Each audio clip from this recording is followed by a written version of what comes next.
नारायण साईं की पत्नी जानकी देवी द्वारा दायर तलाक याचिका पर कुटुंब न्यायालय में लंबी सुनवाई के बाद महत्वपूर्ण फैसला सुनाया गया है। पारिवारिक न्यायालय ने याचिकाकर्ता द्वारा प्रस्तुत सभी प्रमुख आधारों को स्वीकार करते हुए विवाह विच्छेद की याचिका मंजूर कर ली है। इसके साथ ही अदालत ने जानकी देवी को 2 करोड़ रुपए की स्थायी भरण पोषण देने का आदेश भी दिया है। जानकारी के अनुसार दोनों का विवाह वर्ष 2008 में हुआ था, लेकिन वैवाहिक संबंध लंबे समय तक नहीं टिक सके। 2013 से ही दोनों अलग रह रहे थे। याचिका में आरोप लगाया गया कि नारायण साईं ने पत्नी का परित्याग कर दिया था, जिसके बाद से जानकी देवी अपनी मां के साथ रह रही हैं। वर्ष 2018 में उन्होंने तलाक के लिए आवेदन प्रस्तुत किया, जिसमें यह भी उल्लेख किया गया कि पति ने कभी वैवाहिक संबंध स्थापित नहीं किए और उनके अन्य महिलाओं के साथ अनैतिक संबंध रहे हैं। याचिका में यह भी कहा गया कि सूरत की अदालत में नारायण साईं के खिलाफ बलात्कार का मामला चला था, जिसमें उन्हें सजा भी हो चुकी है। इन तथ्यों को भी न्यायालय के समक्ष प्रमाण के रूप में प्रस्तुत किया गया। सुनवाई के दौरान नारायण साईं की ओर से उनके अधिवक्ता द्वारा कोई ठोस तर्क प्रस्तुत नहीं किया गया। वहीं अदालत की कार्यवाही को सार्वजनिक नहीं किए जाने की बात भी सामने आई है। इसके अतिरिक्त भरण पोषण के लिए धारा 125 CRPC के तहत अलग से आवेदन किया गया था, जिसमें अदालत ने 50,000 रुपए प्रति माह देने का आदेश दिया था। साथ ही लगभग 50 लाख रुपए की बकाया राशि की वसूली की प्रक्रिया भी जारी है।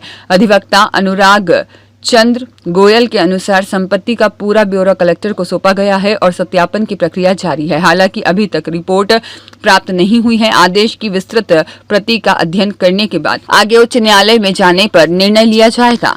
ब्यूरो रिपोर्ट, मातृम इंडिया। जानकी देवी की तरफ से लगा है सर, क्या रहा सुनवाई में और क्या फैसला हुआ? तो जानकी देवी का जो ये केस था वो तलाक से संबंधित था नारायण साईं से। इनका विवाह वर्ष 2008 में हुआ था और 2013 में नारायण साईं ने इनका परित्याग कर दिया था। तब से लेकर के ये अब तक अपनी मां के साथ में अपनी रह रही हैं और 2018 में इन्होंने तलाक के लिए केस लगाया था। तो उसका निर्णय जो है वो अभी जा कर के हुआ और उसमें माननीय कोर्ट ने ये माना कि नारायण साईं ने जानकी देवी के साथ में क्रूएल्टी की है और इसके साथ ही जानकी देवी ने नारायण साईं से 5 करोड़ की स्थायी भरण पोषण की मांग की थी, जिसमें माननीय न्यायालय ने 2 करोड़ का क्वांटम डिसाइड किया है, जो कि नारायण साईं को 3 महीने की अवधि में देना है, जानकी देवी को चुकाना है। इसके पहले 125 का एक मैटर लगाया था अस्थायी भरण पोषण के लिए, तो उसमें पहले ही माननीय कोर्ट ने 50,000 रुपये प्रति माह का निर्णय दिया था। उस पर भी करीब 50 लाख के आसपास का एरियर्स जो है वो नारायण साईं के ऊपर खड़ा हुआ है और नारायण साईं को उतना पैसा देना है जो नारायण साईं ने अभी तक दिया नहीं है। और उसके लिए जानकी देवी की तरफ से हमने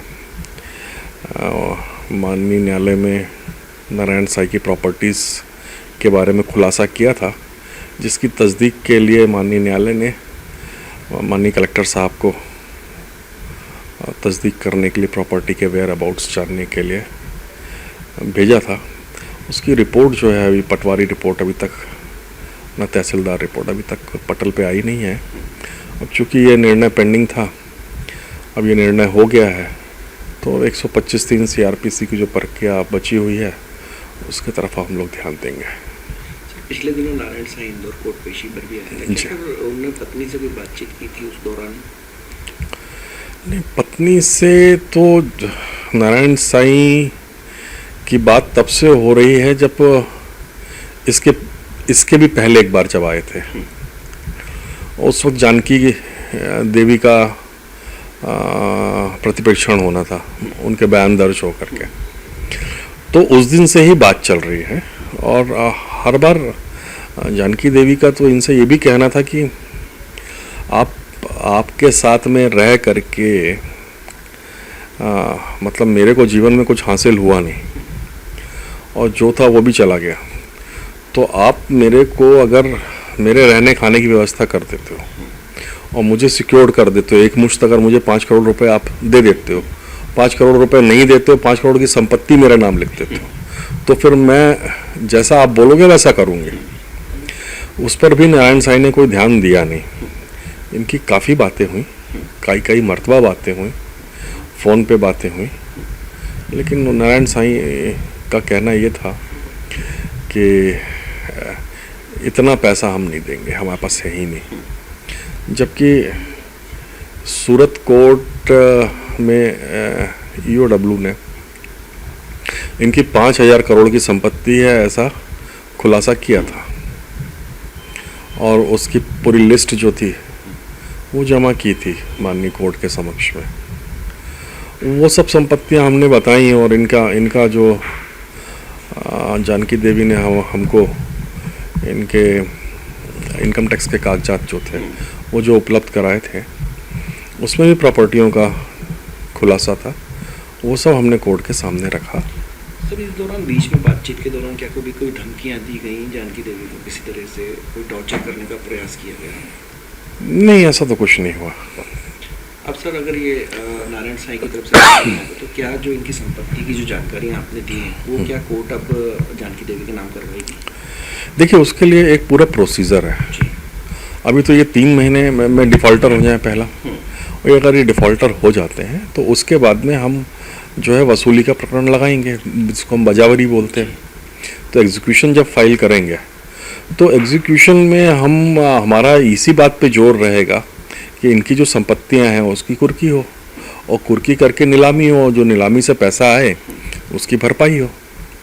और अभी तो हमने जानकी देवी को एक और समझाइश ये दे रखी हुई है कि चूँकि मेरे हिसाब से जो क्वांटम कोर्ट ने डिसाइड किया है वो जानकी देवी के लाइफ के कष्ट को देखते हुए, या उनका जो सामाजिक स्तर था उनके परिवार का, और जो आशाराम का अपना सामाजिक रुतबा है, उसको देखते हुए ये क्वांटम हमें ऐसा लगता है कम है।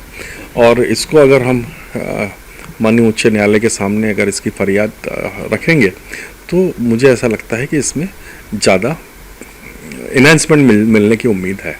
क्या लग रहा है सर, हाई कोर्ट जाने की तैयारी होगी जल्दी? ये तो निर्णय जानकी देवी को लेना है, हमारा काम सिर्फ उनको बताना था, हमने बता दिया। ठीक है सर, आपका नाम? मेरा नाम अनुराग चंद्र गोयल, मैं एडवोकेट, हाई कोर्ट इंदौर।